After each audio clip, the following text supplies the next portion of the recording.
Hey, what's up, fam? True Salad TV here. So, we're going to start off with a quick blurb with Pepsi and their aborted fetal cells in their drinks and products. Just one of many, of course, that use aborted fetal cells in there. And just wanted to point out, too, how basically everything's poison and no one really cares. And no one believes, of course, that the air is poison. So, let's look at what else is going on, huh?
The road to reopening. We're going to begin with Eyewitness News reporter NJ Burkett live in Williamsburg, Brooklyn, and the tensions over opening those playgrounds. NJ. Yeah, right, Liz. The mayor told reporters today that we will not allow anyone to take the law into his own hands. So you have to wonder what he intends to do about this. This is the Middleton Playground in Williamsburg, Brooklyn, and what you see is what you get.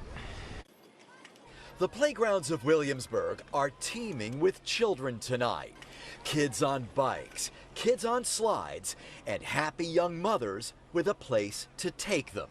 Except the playgrounds are officially closed throughout the city. This park is open. This park is going to stay open.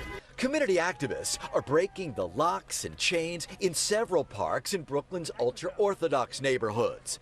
And local elected officials are cheering them on. This is the mayor's job. He should come here and see how he can give these people some relief. The city's parks have remained largely open, but playgrounds have been locked up for months. The mayor says the risks are still too great.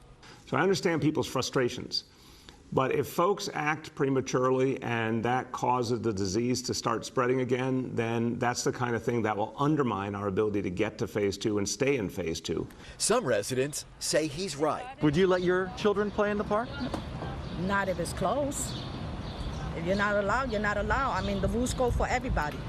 But others say it's an act of civil disobedience. In neighborhoods where most families have at least half a dozen children and live in tiny apartments with 2 or 3 bedrooms. We feel terrible, but we want people to understand our pain, the pain of our children. The mayor's critics see a double standard, with hipsters in the East Village eating and drinking in the streets, and thousands of protesters marching through the city for more than 2 weeks. The mayor insists that's different. And I think we just have to keep in perspective history. We're seeing a social movement growing before our very eyes that's addressing 400 years of oppressive reality in this country. I just think we have to be honest about these are just apples and oranges. Well, it is worth noting that large numbers of protesters actually wore masks. In this neighborhood, basically the only people wearing masks are my photographers and me. Now, the mayor has been very clear about this, that playgrounds don't open until phase 2, which is at the very least 6 days away.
Alright, so I guess the bottom line today is going to be just to keep your eyes open and pay attention to what they're doing, because they're moving away from protests again to the COVID stuff.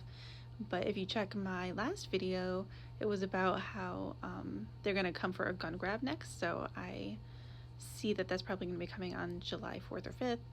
And just keep in mind that something big might be happening around the time of the 21st of this month and the 4th or 5th of July. So here's some memes for you. You know, I like to throw them in. And I'll see you guys next time. Bye.